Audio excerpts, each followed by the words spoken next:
आज मी केले आहेत गुजराती स्टाईल मेथीचे थेपले। एक अर्ध्या तासामध्ये करून हा पदार्थ तयार होतो। झटपट होणारा असा हा नाश्ता आहे। नमस्कार, मी राणू, तुम्ही पाहत आहात नगरी ठसका। आज आपण मेथीचे थेपले याची रेसिपी बघणार आहोत। एकदम खमंग असे हे थेपले करून तयार होतात आणि तुम्ही बघू शकता एकदम मऊ लुसलुशीत असे हे थेपले तयार झालेले आहेत। तुम्हाला हवं तर तुम्ही हिरव्या चटणीसोबत किंवा लोणच्यासोबत सुद्धा हे थेपले खाऊ शकता। चला वेळ वाया न घालवता आपण कृतीकडे वळूयात। तर त्यासाठी मी इथे मेथी घेतली होती, ती स्वच्छ निवडून घेतली। त्यानंतर ती मेथी धुवून घेतली, बारीक चिरून घ्यायची। साधारण 1 वाटीभर मी इथे मेथी घेतलेली आहे चिरलेली। त्यानंतर त्यामध्ये आले लसणाची पेस्ट घालायची। ही आले लसणाची पेस्ट मी खलबत्त्यामध्ये कुटलेला आले लसणाची पेस्ट आहे। तुम्हाला हवं तर तुम्ही मिक्सरमध्ये कुटून सुद्धा घेऊ शकता। आले लसणाची पेस्ट घालून झालं की मग मी याच्यामध्ये 2 चमचे पांढरे तीळ घालतीये। त्यानंतर आपल्याला यामध्ये घालून घ्यायचे आहेत मसाले। तर मसाल्यांमध्ये इथे पाव चमचा मी हळद घातलेली आहे, अर्धा चमचा लाल तिखट घातलेला आहे। त्यानंतर अर्धा चमचा याच्यामध्ये धणा पावडर घालायची आणि चवीनुसार यामध्ये मीठ ॲड करायचं आहे। त्यानंतर काय करायचं आहे, यामध्ये मी 1-2 चमचे तेल घातलेलं आहे। तेल घालून झालं की मग हे सगळं मिश्रण व्यवस्थित एकजीव करून घ्यायचं।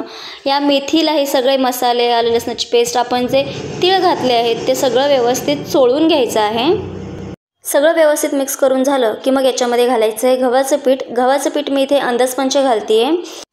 पीठ व्यवस्थित चाळून घ्यायचं।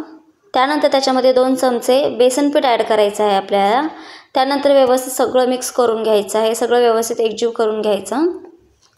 सगळं व्यवस्थित मिक्स करून झालं की मग याच्यामध्ये थोडं थोडं करून पाणी ॲड करायचं आणि आपण जसं गव्हाचं कणिक मळतो अगदी त्याप्रमाणे आपल्याला याचं कणिक मळून घ्यायचं आहे। एकदम घट्टसर असं पीठ मळून घ्यायची अजिबात गरज नाही याच्यामध्ये। आपण जसं चपातीसाठी एकदम मऊसूत असं पीठ मळतो अगदी त्याप्रमाणे पीठ मळून घ्यायचं आहे। त्यानंतर आपण याच्यामध्ये तेल ॲड केलं होतं, त्यामुळे पुन्हा एकदा वरून तेल घालण्याची अजिबात गरज नाही आहे।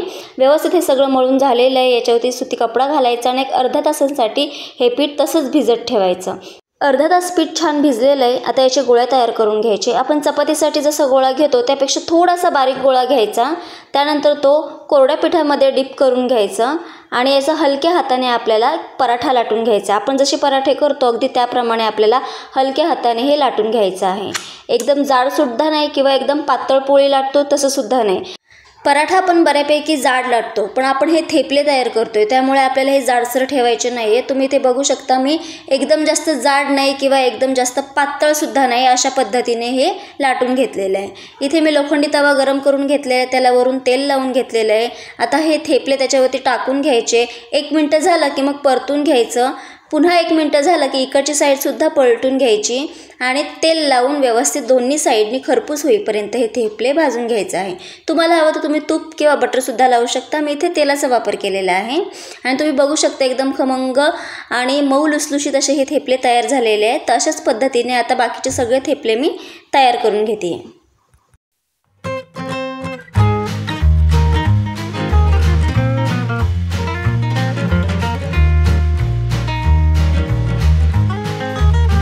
मऊ लुसलुशीत मेथीचे थेपले तयार आहेत। तर तुम्ही सुद्धा नक्की तयार करून बघा, लहान मुलं आवडीने खातात।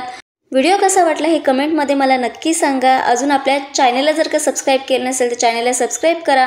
फेसबुक आणि इंस्टाग्रामसुद्धा फॉलो करायला विसरू नका। पुन्हा एकदा भेटूया अशाच चमचमीत, झणझणीत, इंटरेस्टिंग रेसिपीसोबत। तोपर्यंत बाय बाय।